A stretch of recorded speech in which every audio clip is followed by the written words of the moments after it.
नमस्कार दोस्तों। Motivational video हमारी ज़िंदगी में इस कदर प्रभाव डालते हैं। किसी के रुके कदमों को नई दिशा, किसी की थमी ज़िंदगी में जोश का संचार करते हैं, किसी की अंधेरी ज़िंदगी में खूबसूरत रंगों को भरते हैं। इन वीडियोस का मकसद ही लोगों को नई दिशा, नई सोच के साथ आगे बढ़ने की प्रेरणा देना होता है। आइए चलते हैं आज एक ऐसी कहानी के साथ जिसे सुन आपके अंदर एक नई ऊर्जा का संचार होगा और आपके अंदर आशाओं के अनेकों दीप जगमगा उठेंगे। तो दोस्तों, यह एक ऐसे नगर की कहानी है जिसका राजा काफ़ी पराक्रमी और काफ़ी न्यायप्रिय था। उसने अपनी राज्य की सीमा को न सिर्फ बढ़ाया था बल्कि अपनी न्याय प्रक्रिया से अपने राज्य को खुशहाल और वैभव संपन्न भी बनाया था। लेकिन कहते हैं ना, वक्त को कोई भी थाम नहीं सकता। सो राजा भी वक्त के साथ अपनी उम्र के ऐसे पड़ाव पर आ पहुंचा था जहां उसकी अपनी संतानें ही राजगद्दी के लिए आपस में बैर करने लगती हैं। राजा के 2 पुत्र होते हैं जो कि राजा की नज़र में उस राजगद्दी के काबिल नहीं होते। राजा की यह चिंता राजा को अंदर ही अंदर काफ़ी सताने लगती है। राजा अपने हम उम्र मंत्री, जो कि उनका सबसे विश्वास पात्र होता है, उससे सलाह करता है और पूछता है, हे मंत्री जी, ऐसी अवस्था में हम क्या करें? इस राजगद्दी के काबिल तो मेरे दोनों पुत्र ही नहीं हैं। मेरी बीमारी का कारण भी यही चिंता है जो मुझे अंदर ही अंदर खोखला किए जा रही है, और मेरे अंदर यह जिज्ञासा भी अति तीव्र होती जा रही है कि मेरे किए इन कर्मों का कैसा फल मुझे मिलेगा। मैं स्वर्ग या नरक का भागी बनूंगा? मुझे यह सवाल भी काफ़ी सताने लगा है। तब मंत्री जी कहते हैं, हे राजन, इन सवालों का जवाब तो कोई महापुरुष ही दे सकते हैं और वह हमें साधु वेश में ही मिलेंगे, और इनका हमारे जीवन में आना और हमारी जिज्ञासा को शांत कर जाना ईश्वर के आशीर्वाद सा ही होता है। जो हमें कब और कहाँ मिलें हमें कुछ ज्ञात नहीं होता। राजन, मेरी आपसे यही सलाह है, आप महल से किसी भी फकीर या साधु को खाली हाथ ना लौटाएं, और हो सके तो यह दान अपने स्वयं के हाथों से करें। क्या पता कौन सा साधु या फकीर आपकी जिज्ञासा को समझ आपकी जिज्ञासा को शांत कर जाए। राजा उस दिन से स्वयं को इस प्रक्रिया का हिस्सा बना अपनी जिज्ञासु मन से किसी भी साधु या फकीर का अपने महल से खाली हाथ नहीं लौटाता है।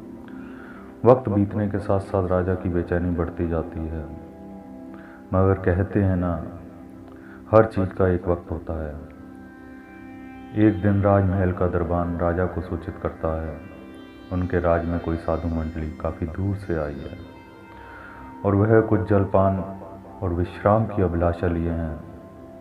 राजा दरबान को उन्हें आदरपूर्वक अंदर आने की अनुमति दे उनकी आवभगत के लिए स्वयं उपस्थित होता है। राजा का आदर सत्कार पा वह साधु मंडली काफ़ी प्रसन्न हो उन्हें अनेकों आशीर्वाद देती है। साधु मंडली का पुरोहित राजा की मनोदशा भाव पूछता है, राजन, आप काफ़ी चिंतित प्रतीत होते हैं। चिंता का कारण ज्ञात हो तो हम आपकी मदद करना चाहेंगे। राजा अपनी चिंता और अपनी जिज्ञासा साधुओं से बतलाता है, जिसे सुन पुरोहित कहते हैं, राजन, चिंता जाके कीजिए जो अनहोनी होए। जो होना है सो तो होकर ही रहना है, इसलिए इस राजगद्दी की चिंता में अपना समय व्यर्थ मत कीजिए। हाँ, आपकी जिज्ञासा जो है वह उचित है। सो आपने आज तक जो भी किया है अपने राज के वैभव के लिए किया है, सो यह आपके स्वर्ग के रास्ते खोलने के लिए पर्याप्त नहीं है। स्वर्ग में आपको आपके वह कर्म ले जाते हैं जो निस्वार्थ भाव से जुड़े होते हैं, जिसमें देने के बाद कुछ पाने की चाहत नहीं होती। हो सके दान पुण्य करो, वही आपके लिए स्वर्ग का रास्ता प्रशस्त कर पाएगा। राजा को पुरोहित की बात दिल को छू जाती है और वहीं राजा के साथ उनका मंत्री भी होता है। उन्हें भी पुरोहित की बात का समर्थन कर उन्हें आदरपूर्वक विदा कर राजा मंत्री जी से सलाह मशवरा कर उसी दिन से पुण्य कर्मों में लग जाते हैं। और उधर मंत्री जी भी अपने सामर्थ्य अनुसार सोच समझकर रोज एक मुट्ठी आटा चैंटियों को डाल कुछ पुण्य कर्म कमाने के उद्देश्य से जुट जाते हैं। वक्त बीतता जाता है और एक दिन राजा और उसके कुछ वक्त बाद ही मंत्री जी स्वर्ग सिधार जाते हैं।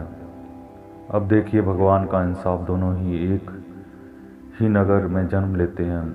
मंत्री तो एक सेठ के यहाँ और राजा उस सेठ के ही यहाँ कार्य करने वाले मुनीम के यहाँ जन्म लेते हैं।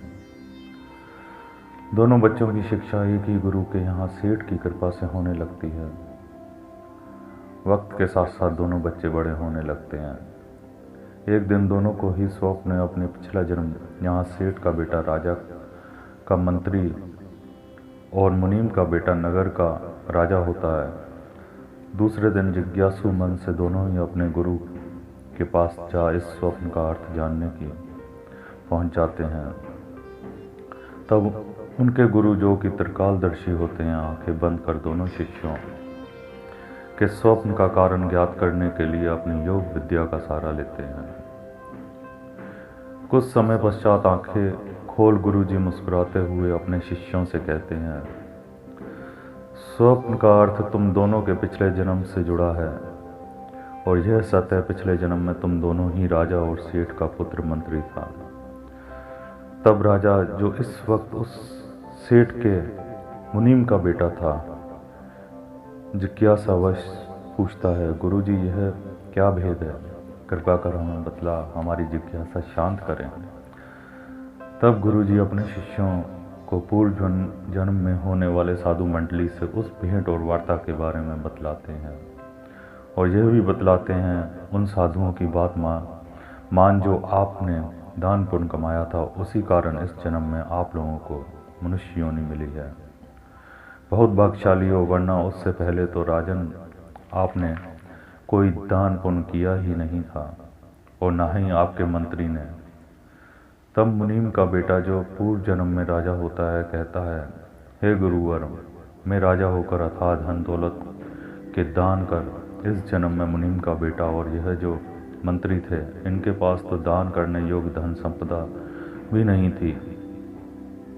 फिर इन्हें सेठ के यहाँ जन्म कृपा कर इस विचित्र पहेली का निवारण कीजिए।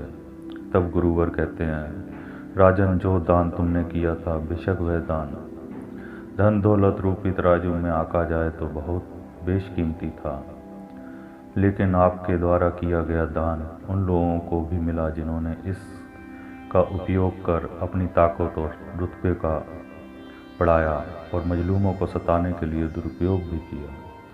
मांस मदिरा का सेवन कर ना जाने कितने जीवों की हत्या भी हुई। इसलिए राजन, इस सभी पापों में आपके धन का जितना भी दुरुपयोग हुआ, उसके भागीदार आप भी बने।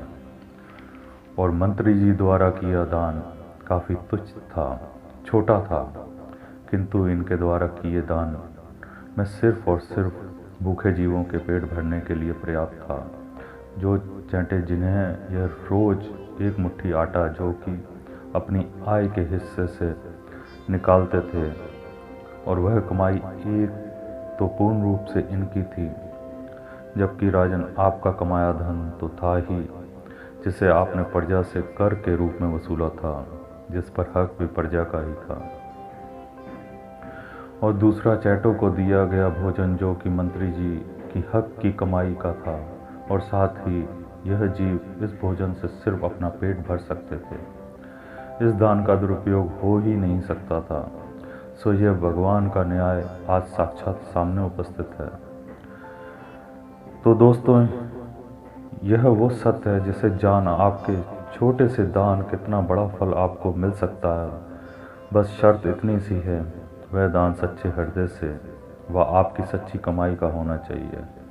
और एक शिक्षा यह भी मिलती है, जो धनवान है, ना जाने पूर्व जन्म में क्या था और ना जाने आने वाले जन्म में आप भी उस मंत्री की तरह किसी राजपाट के मालिक ना बन जाएं। हर रिश्ता हमारे पूर्व जन्म के कर्मों से ही हमारे आसपास ही जन्म लेता है। बस हम उसे पहचान नहीं पाते। उस मंत्री और राजा की तरह ऐसा होता भी है, किसी अनजान व्यक्ति को देख हमें अपना सा महसूस होता है, या फिर उस अनजान व्यक्ति पर बेहद क्रोध व घृणा उत्पन्न होने लगती है। यह सब पूर्व जन्मों का कोई प्रारब्ध रिश्ता भेद ही होता है। अब आज्ञा दीजिए एक नई कहानी, नए रहस्य को उजागर कर एक नए वीडियो के साथ एक नई मुलाकात।